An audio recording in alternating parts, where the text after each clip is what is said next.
If I started my business again today, I would probably do a few things different. And I'm sure I'm not the only one. So I decided to reach out to some fellow entrepreneurs and ask them what they would do differently if they started their businesses again. I love this question. Yeah, it's a really good question. I would just go bigger, quicker. Fail faster.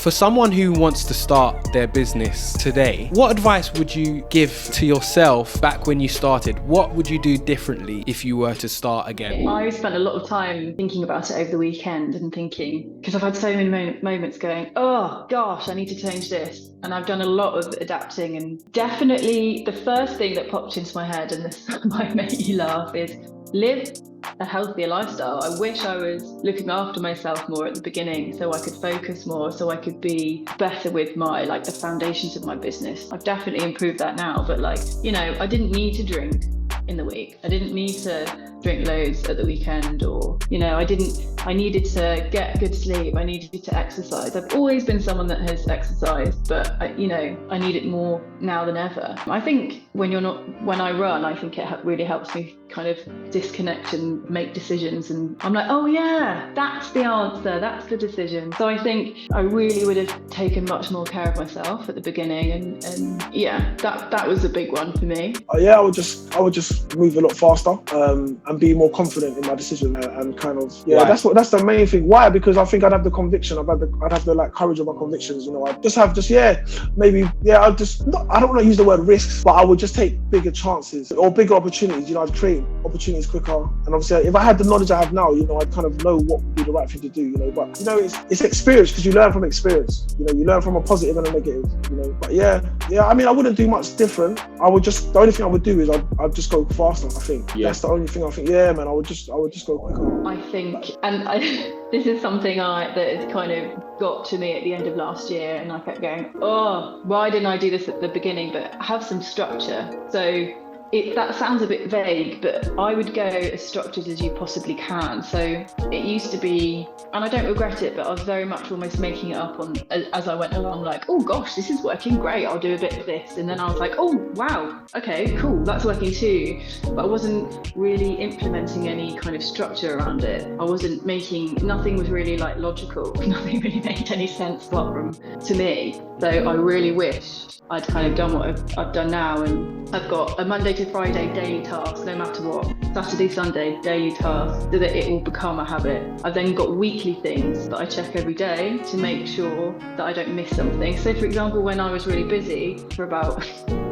most of last year, but when I was exhausted and couldn't really focus, instead of just being like, what do I need to do? I'm like, great, decision's done, bam, just get it done. And it just stops decision fatigue. I've then got monthly stuff I need to do. So update my books, or even bi-weekly things, quarterly things, to make sure that I don't miss anything and everything becomes much more logical, which is not natural to me. That's a good question.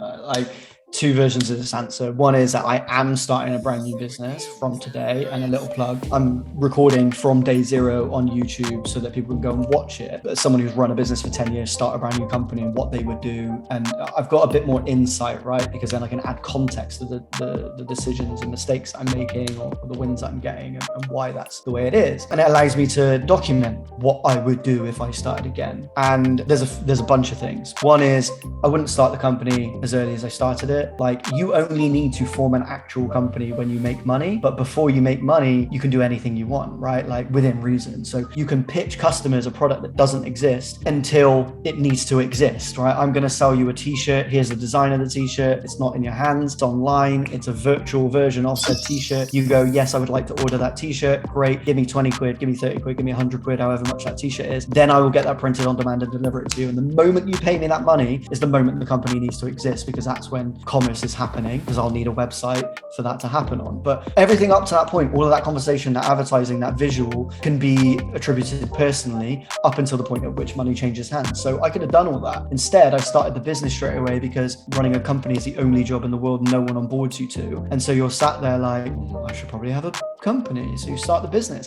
And you don't realize that from the day you start the business, there's a ticking clock until you have to do your first accounts. And I'm like, it's really annoying having to do accounts on a company that hasn't even started yet, like 12 months later. So don't start the company until you have to actually start the company. And then when you do, and this is the biggest bugbear for me at the earliest part of the business, the name of the company on Companies House matters way less than you think it does. Everyone spends so much time going through Companies House, like what company limited is available. You see it on builders vans where it's like John and Son brackets Southwest close brackets Builders Limited. I'm like, you could just be called John and Son, but your invoice just has to say that limited name. No one's ever going to read your limited name on your invoice, like no one cares, but it's the side of the van that needs to look good, you know? Otherwise Nike would probably be like Nike Clothing and Apparel Europe Limited, and no one would ever want that on their t-shirt. So yeah, it matters far less than you think. It's a good question. Fail faster.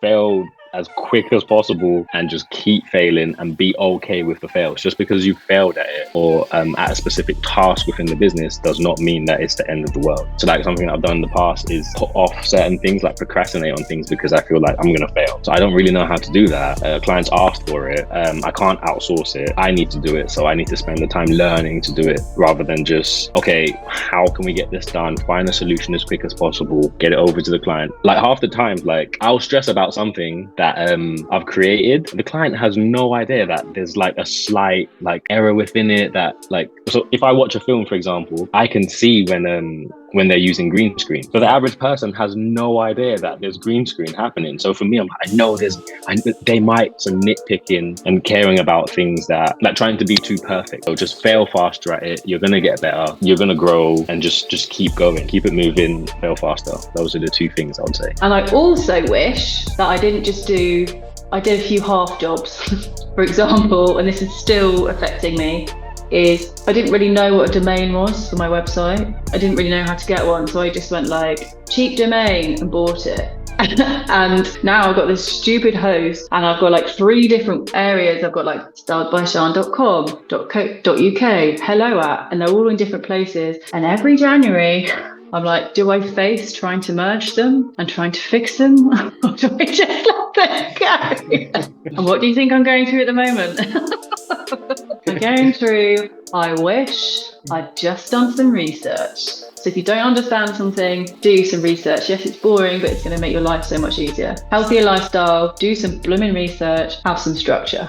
But what would I really do if I went back and started different tomorrow as a business? I would worry far less about being a perfectionist about the product. I would charge for something a lot sooner. I would be less of a martyr. I would understand that my time's valuable, and I don't mean that in a narcissistic way. I mean that from a place where I've just come to realize, okay, I know what I know now, and I know that relatively speaking, I have 10 years more experience than someone's right at the start. And that's worth something. And I would give it away all day, every day if I could. And that's what my new business is about doing, trying to give people everything they need to build a business for free, wherever they are, whoever they are. But when it comes to me and selling my time, which is what Different has been about historically, I wouldn't be shy about putting the right price on that. Because ironically, you know, people want to buy a Balenciaga t-shirt more than they want to buy a Primark t-shirt. It's still a t-shirt, but one just costs more. And so there's a reason, there's like that reassuringly expensive Carlsberg ad kind of comes into play. So yeah, I'd charge earlier, be more confident, which is easier said than done, and I'd give less fucks, frankly. With Fit for Life Youth, I've run other businesses before. Do you know what I mean? So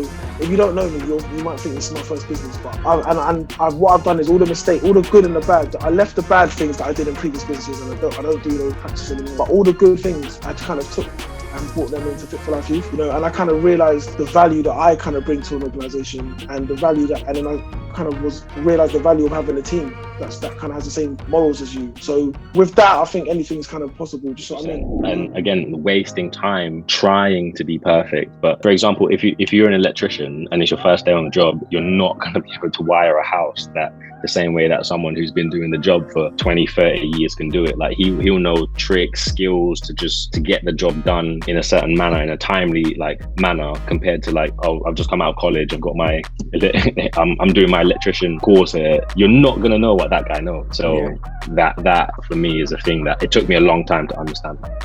I can relate to most of these entrepreneurs. Don't be a perfectionist. Build confidence by practicing. Don't stall or procrastinate. Take action. action, and prioritize health. If you're an entrepreneur, can you relate? And if you're not, was this information helpful? Let me know in the comments. Now, I also asked these entrepreneurs about the dark side of entrepreneurship. To see what they said, you need to watch this video here, because this will reveal the dark truth about entrepreneurship. So see you over there. And if you want to support the ting, make sure you're hitting the like button. Peace and love.